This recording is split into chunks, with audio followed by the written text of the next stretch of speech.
Ça va Sandrine? Très bien. Bon, vous êtes une fidèle de l'émission? Un petit peu, oui. Un petit peu, oui. Et vous avez pensé à nous appeler, je parlais d'histoire importante pour vous et de rendez-vous important, Oui. parce que vous souhaitez vous réconcilier ou retrouver votre père, Christophe, Tout à fait. avec qui vous avez une histoire extrêmement dure, tumultueuse, Tumultueuse, on va dire plutôt, oui. et que vous n'avez pas vu depuis Ça va faire 8 ans. 8 ans. Ça va faire 8 ans, oui. Je l'ai eu au téléphone, mais je ne l'ai pas revu. Pas de vrai contact, à part téléphonique, effectivement. Alors Voilà. pourquoi et comment? C'est ce qu'on découvre tout de suite au travers du récit de votre histoire en images. Pause pique-nique pour bébé dans l'herbe, c'est Sandrine. Pause papa pour photo d'une complicité à deux, juste le temps de sourire, une fois, deux fois, d'être dans ses bras, de se dire que tous les jours ce sera comme ça, pour très vite apprendre que Sandrine et papa, ce ne sera qu'un week-end sur deux. À l'enfance succèdent les premiers sourires d'une adolescence. On aimerait trouver chez un papa une fierté, une reconnaissance, mais on ne semble voir qu'une indifférence. Un mot, un seul, rime avec les jugements très durs. Rupture. Faut-il voir grandir en soi un enfant? Faut-il être mère pour vouloir redevenir fille? Sandrine essaie de reprendre contact avec son père et promet à son enfant un grand-père. Christophe ne répond pas. Papa, grand-père, serait-ce là deux mots trop lourds à porter pour lui? 7 ans de silence entre un père et une fille et soudain ce soir, l'envie de prendre un nouveau départ. Comment va réagir Christophe? Une histoire au départ qui démarre comme beaucoup d'histoires de couples qui se divorcent. Le papa ou la maman voit une fois tous les 15 jours, etc. Voilà. Jusque-là, rien de très grave. Normalement, ça se passe plutôt bien, souvent. Qu'est-ce qui a fait que lentement, votre histoire avec votre père s'est détériorée? Je sais pas trop, en fait, justement. C'est vrai que quand j'étais petite, il me prenait régulièrement. Moi, j'ai des souvenirs de week-end avec lui. C'est vrai qu'il avait un travail prenant puisqu'il était chauffeur de taxi. Donc, j'arrivais à le voir quand même assez régulièrement. Et puis, j'ai grandi. À l'adolescence, on a eu du mal à communiquer déjà. Et puis, il y a eu un moment où il y a eu une cassure. Il a divorcé. Donc, De sa deuxième femme? Oui, de sa Vous vous deuxième entendiez femme. bien avec elle, avec la Oui, deuxième- ça allait, oui, bien. Et puis, j'ai rencontré le père de ma fille. Donc, je lui ai téléphoné en disant je veux que tu vois où on habite, je veux que tu rencontres la personne qui partage ma vie. Et c'est la dernière fois que je l'ai vu, en fait. Et Mais- il est venu vous voir? Il est venu me voir Et comment, avec sa comment s'est femme. passée cette journée? C'était pas une journée, ça a été tellement court. J'ai eu l'impression que ça durait 5 minutes, en fait. Et je pense qu'il était un petit peu gêné parce qu'on s'était quand même revus 2-3 ans auparavant pour son troisième mariage, oui. Et c'est vrai qu'il avait une femme adorable, tout s'était bien passé. Et depuis cette visite, il y a eu une cassure. Et on n'a pas eu de dispute. C'est mal passé avec votre compagnon? Du tout. Très réservé des deux côtés, hein, mais, parce que ce sont deux hommes réservés de toute façon. Mais il n'y a pas eu d'accrochage, il n'y a pas eu de mots plus haut que l'autre. Et bon, ils sont restés peu de temps, voilà, aussi. Et après, tout s'était passé, quoi. Pendant ces 8 ans de silence, ou presque silence, votre maman, à vous, est restée avec le même homme? Oui, ma maman est mariée depuis 23 ans, Ouais. 24 ans peut-être. Et je crois même que vous êtes très proche de votre beau-père. Oui. Au Oui. point que, Au point qu'il m'a adoptée.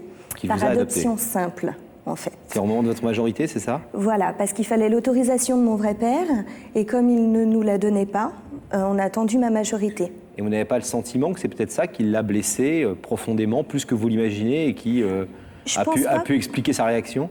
Je pense pas, parce qu'après l'adoption, bon, il a été au courant, bien sûr, on a continué à se voir, je suis même allée un week-end chez lui. Il est venu me voir quand j'étais à la fac, donc j'avais 19-20 ans. On avait encore des contacts. Par contre, c'est vrai qu'on n'en a jamais parlé, en fait. Qu'est-ce qui fait que vous avez le désir aujourd'hui, enfin depuis quelque temps en tout cas, de retrouver Christophe, de vous réconcilier avec lui? Alors, je l'ai beaucoup, ce désir, depuis que je suis tombée enceinte, bien sûr, parce que c'est important de transmettre à son enfant C'est un petit ses garçon, origines. une petite fille? Une petite fille qui va avoir 4 ans. Et je veux qu'elle sache d'où elle vient, qu'elle sache nos origines. Et puis parce que ça pourrait être une personne de plus qu'il aimerait dans sa vie, et dans la mienne aussi, de toute façon. Mais c'est quelque chose que j'ai toujours voulu maintenir. J'ai toujours gardé contact avec lui. C'est toujours moi qui l'ai contacté. C'est toujours resté. Mais c'est ce qui fait que maintenant je le fais aussi, c'est ma fille qui me dit qui c'est ce monsieur sur cette photo. Parce que pour elle, son papy, c'est mon beau-père. Oui. C'est ce que vous allez lui dire, entre autres, à votre père biologique, à Christophe, que vous voulez que sa petite fille sache qui il est? Qui il est, et puis je voudrais lui dire que malgré l'adoption, malgré tout ce qu'on a pu vivre, c'est mon papa, ça le restera toujours, et que j'estime qu'il a une place dans ma vie. Et s'il laissait le rideau fermé? Je sais pas. J'ai deux pensées totalement opposées. Je me dis que peut-être je ferai une croix définitivement, que là j'ai tout fait pour le retrouver, et si vraiment il veut pas me voir, eh ben, peut-être que je laisserai tomber, mais en même temps je me dis mais c'est mon père, donc peut-être qu'au moins ça sera un petit quelque chose qu'il faudra laisser du temps, et que j'arriverai quand même à mes fins avec le temps, avec l'insistance, avec des photos de sa petite fille, avec des petits moments de bonheur que je pourrais lui faire parvenir, et puis ben on verra, mais je suis vraiment entre les deux pour l'instant, je sais pas ce que je vais faire. On espère que Christophe a répondu à votre invitation, en tout cas Sandrine. On va avoir cette réponse dans quelques petits instants. À tout de suite. À tout de suite.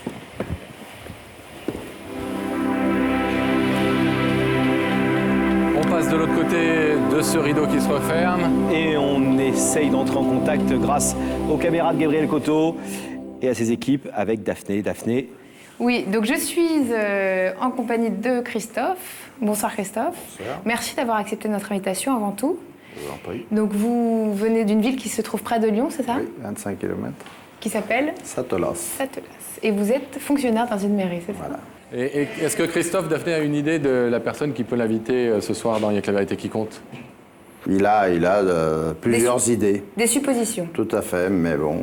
Est-ce que vous voulez que ces idées s'éclaircissent un petit peu plus? Oui, pourquoi pas, oui. Bon, on va aller voir un petit peu plus loin sur le Oui, plateau. oui. D'accord? Donc je vais vous proposer de vous lever, de suivre Sam, et la vérité est au bout du couloir.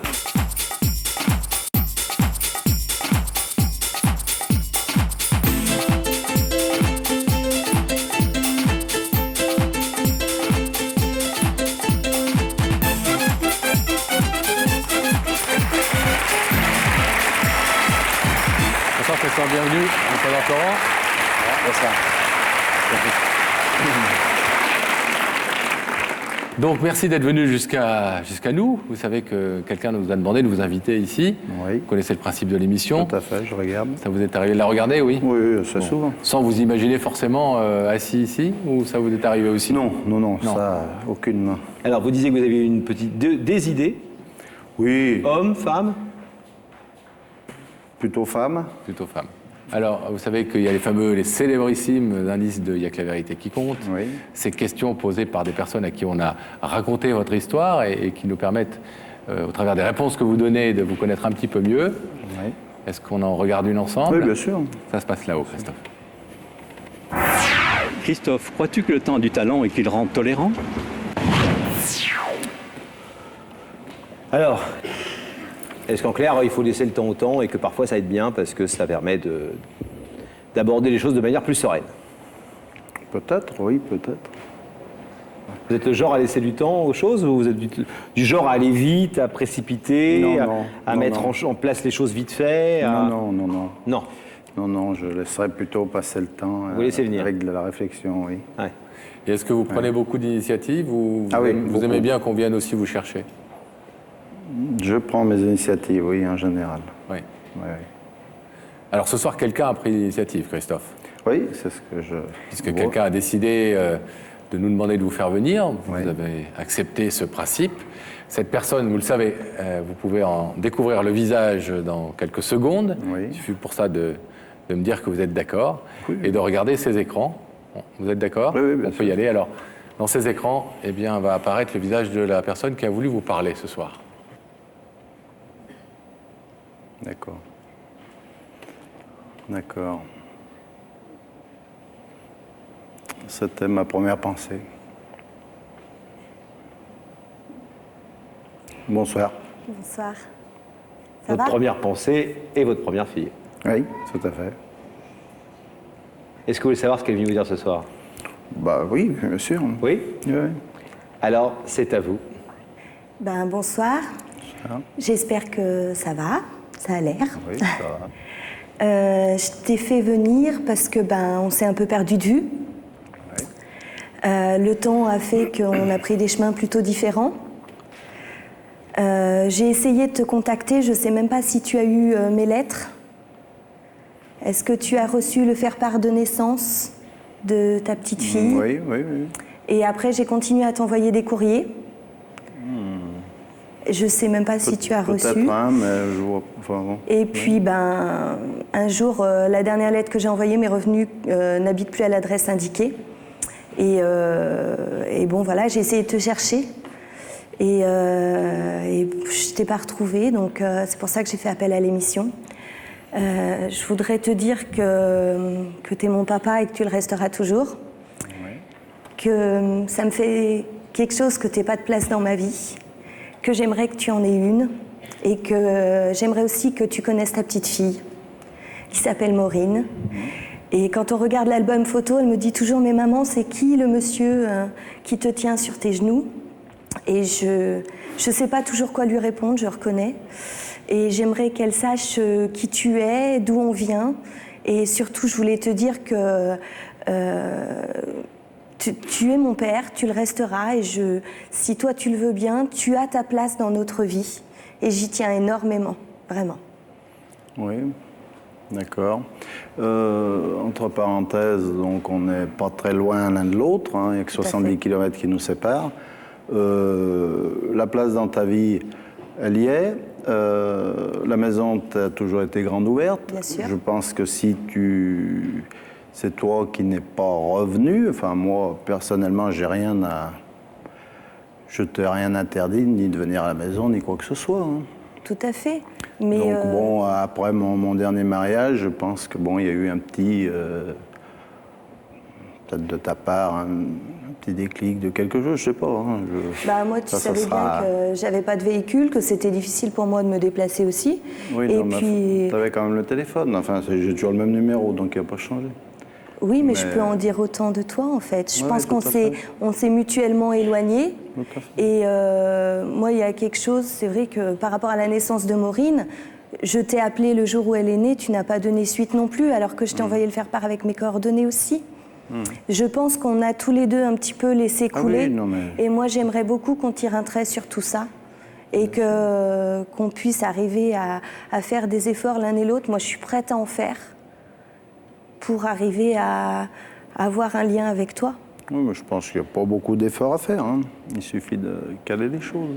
Vous pensiez, effectivement, c'était parmi vos premières idées que ça puisse être Sandrine, oui, votre fille. Bon, après, il restait les amis de vieille date ou des choses comme ça. Mais la première idée, oui, c'était ça. Puis après, je me suis rétracté en me disant, bon, on n'est pas très, très loin l'un de l'autre. Si elle avait voulu me contacter, bon, comme je disais, il y avait toujours le même numéro de téléphone. Alors après, j'hésitais. Et puis, voilà, quoi. Vous savez, on se rend compte souvent dans cette émission que la distance n'est pas trop le problème. C'est beaucoup de kilomètres pour passer par l'émission, mais ça facilite parfois, ça abolit les distances psychologiques, puis la cette émission. En contact, quoi. Christophe, en tout cas, Sandrine, ce soir, après l'initiative, elle a fait ce premier pas. Je vais vous demander, s'il vous plaît, de vous placer debout face au rideau. Elle vous attend de l'autre côté de ce rideau pour essayer de vous donner mutuellement une place dans la vie de l'autre, l'un de l'autre. Est-ce que vous en êtes d'accord? Est-ce que vous voulez bien ouvrir ce rideau? Oui, tout à fait. Oui, il n'y a pas de problème.